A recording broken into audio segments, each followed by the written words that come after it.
प्रिया चरित्र जाने नहीं कोई, खसम मारकर सती हुई। ये कहावत कोई ऐसे ही नहीं बनी है। इसके पीछे एक लंबी कहानी है। इस कहावत का अर्थ है कि स्त्री का चरित्र एक अबूझ पहेली है, उसे कोई नहीं जान सकता है। वह जलेबी की तरह जटिल व्यक्तित्व की स्वामिनी है जो उल्टा होते हुए भी सती सावित्री दिखने का प्रयास करती है। वह अपने पति को मारकर सती होने का स्वांग रच लेती है। पर ऐसा चरित्र समस्त स्त्रियों का हो, यह जरूरी नहीं है। कुछ स्त्रियां ही ऐसे चरित्र की मालकिन होती हैं, समस्त नहीं। आओ आज एक कहानी सुनते हैं कि यह कहावत कैसे बनी। आए हम चलते हैं अपने पंपापुर नामक एक राज्य था जहां पर विलासराय नामक राजा राज्य करता था। राजा का जैसा नाम वैसे ही उसके गुण थे, अर्थात वह एक विलासी राजा था। पूरे राज्य में स्वच्छंदता का बोलबाला था। न केवल पुरुषों अपितु स्त्रियों का भी हद दर्जे तक चारित्रिक पतन हो गया था।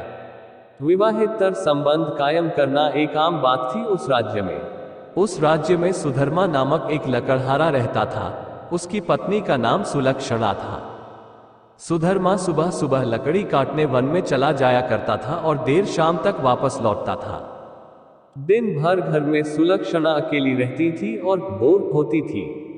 सुलक्षणा अति सुंदर स्त्री थी और आत्ममुग्धा नायिका की तरह अपने रूप यौवन को आईने में देख देखकर हर्षित होती रहती थी। शाम को सुधर्मा थका हारा आता था और खाना खाकर जल्दी ही सो जाया करता था। सुलक्षणा घर का काम निपटा कर और सज संवर कर जब तक सेज पर आती थी तब तक सुधर्मा खर्राटों की दुनिया में सैर करने चला जाता था।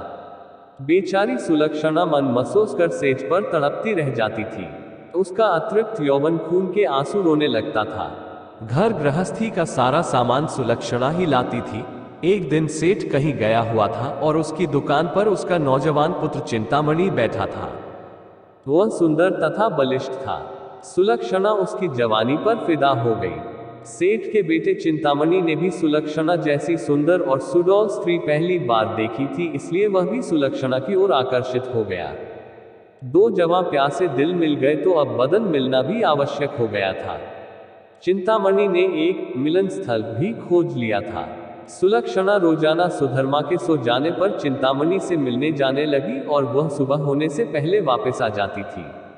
सुलक्षणा और चिंतामणि की रंगरेलियां बेरोक टोक चलने लगी। एक दिन सुधर्मा जंगल में लकड़ी काटने गया तो उसने देखा कि एक साधु बेहोश पड़ा है। सुधर्मा ने उस साधु पर ठंडे जल के कुछ छींटे मारे तो साधु ने आंखें खोल दी। सुधर्मा ने साधु को बैठाया और ठंडा जल पिलाया तो उसमें कुछ जान आई। थोड़ी देर बाद उसे खाना भी खिलाया तो उसके बदन में थोड़ी ताजगी आ गई और वह चहलकदमी करने लग गया। सुधर्मा ने उस साधु से आग्रह किया कि कुछ दिन वह उसका आतिथ्य स्वीकार करे। सुधर्मा के आग्रह को साधु महाराज टाल नहीं सके और शाम को वे साधु महाराज सुधर्मा के साथ उसके घर आ गए। साधु को देखकर सुलक्षणा के तन बदन में आग लग गई। उसे लगा कि अब उसकी चोरी पकड़ी जा सकती है, इसलिए वो साधु को घर में नहीं रखने की जिद पर अड़ गई। सुधर्मा ने उसके सामने समर्पण करते हुए कह दिया कि साधु महाराज बस 1-2 दिन ही रहेंगे। इस पर सुलक्षणा राजी हो गई।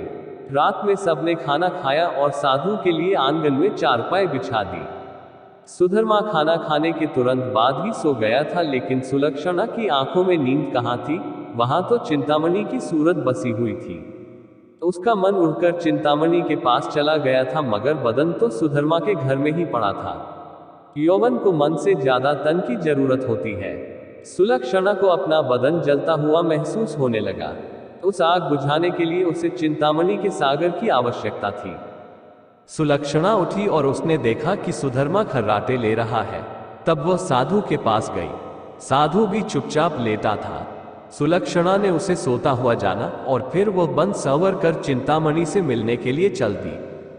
साधु एक अनजान व्यक्ति के घर में ठहरा था और सुलक्षणा ने उसे बड़ी मुश्किल से घर में रहने दिया था, जबकि उसने यहां रहने के लिए कहा ही नहीं था। सुलक्षणा के व्यवहार को देखकर दाल में जरूर कुछ काला है, साधु महाराज के मन ने कहा और वह सोचता ही रहा। इसलिए उसे नींद नहीं आई और उन दोनों के क्रियाकलाप देखता रहा। जब सुलक्षणा उसके पास आई तब वह दम साध कर चुपचाप लेटा रहा। उसने सुलक्षणा को बंद संवर कर कहीं पर जाते हुए देख लिया था, मगर वह चुपचाप पड़ा रहा। उसने ये भी देख लिया था कि भोर होने से पहले ही सुलक्षणा वापस आ गई थी। उसे अब सारा माजरा समझ में आ गया था।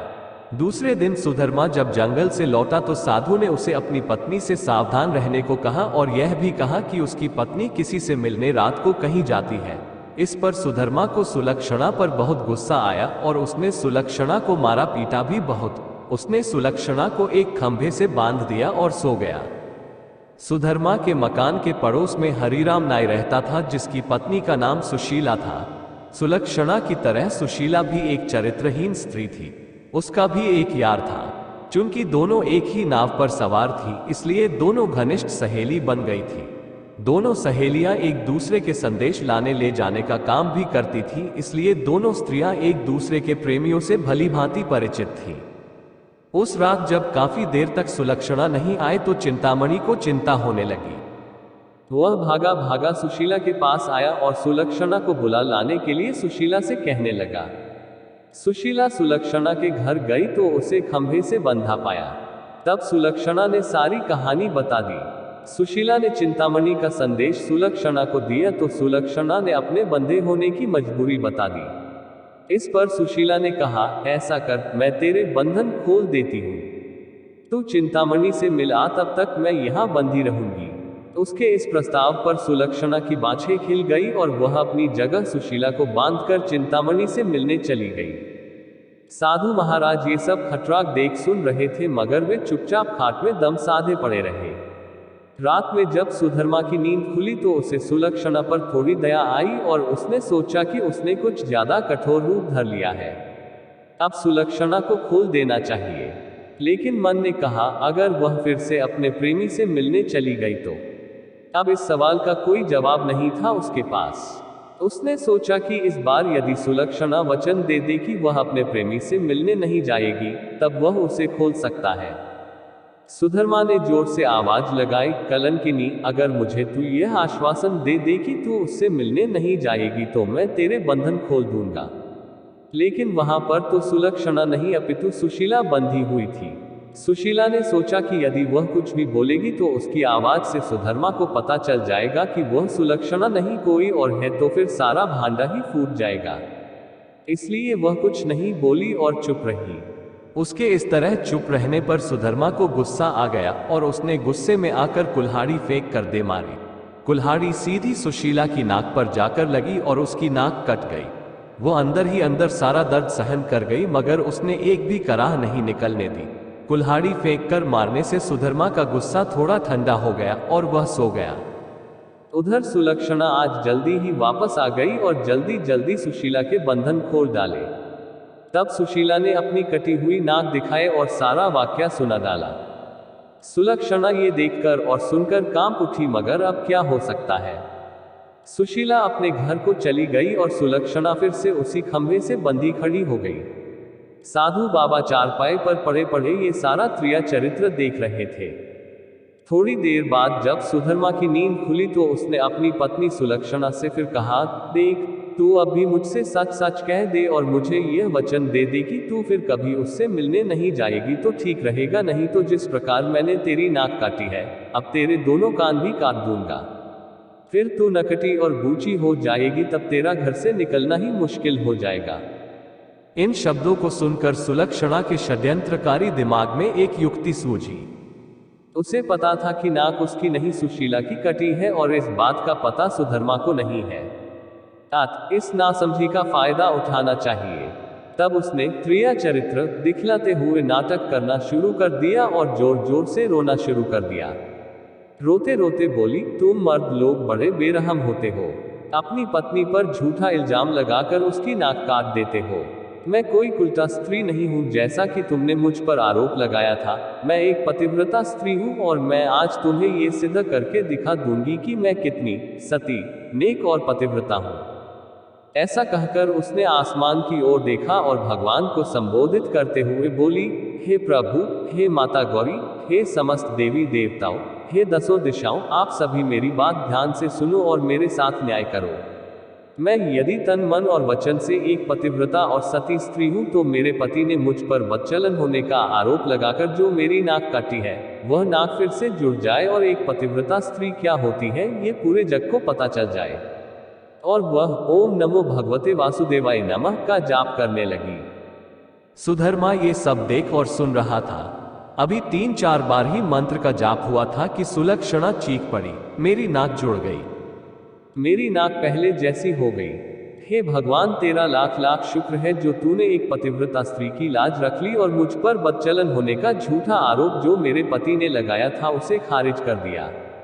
मैं आपका यह उपकार जिंदगी भर नहीं भूलूंगी भगवान। और उसने नीचे धरती पर झुककर भगवान को प्रणाम किया। तब तक सुबह हो गई थी। सुधर्मा को उसकी बातों पर विश्वास नहीं हुआ, इसलिए वह उसके पास गया और उसकी नाक को छूकर देखा, वह पहले जैसी ही थी। वह सुलक्षणा को आश्चर्य से देखता ही रह गया और अपनी गलती पर पछताने लगा। उधर सुशीला ने अपने चेहरे पर एक कपड़ा इस तरह लगा लिया कि नाक दिखाई नहीं दे। सुबह होने पर नाई हरिराम अपनी दुकान जाने लगा तो उसने अपनी पेटी संभाली। उसमें एक बड़ा वाला उस्तरा नहीं था। उसने सुशीला से कहा कि बड़ा वाला उस्तरा ला दे। सुशीला नाक कटने से चिढ़ी हुई सी थी तो उसने हरिराम की तरफ एक चाकू फेंक दिया और कहा, ले ये ले तेरा बड़ा वाला उस्तरा। बड़े वाले उस्तरे की जगह चाकू देखकर हरिराम का पारा 7वें आसमान पर चढ़ गया। उसने अपनी पेटी खोली और एक छोटा उस्तरा निकाला और उसे सुशीला की ओर फेंक कर मारा। सुशीला की चाल कामयाब हो गई। वह यही तो चाहती थी।